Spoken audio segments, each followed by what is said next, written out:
Remember that manual operation of these breakers is not required for typical system startup or shutdown. Note the front door of the battery cabinet has been opened, and we are viewing the battery cabinet breaker at the front center of the cabinet. The breaker has an indicator of the current state on the right, now indicating off in green.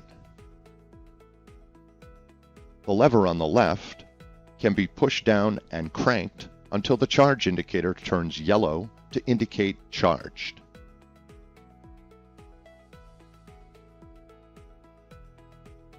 When charged, pressing the green on button will turn the breaker on. Note that the state of the breaker now shows on in red, indicating live power. If needed, the breaker can be turned off by pressing the red off button. Turning a breaker off requires no charging.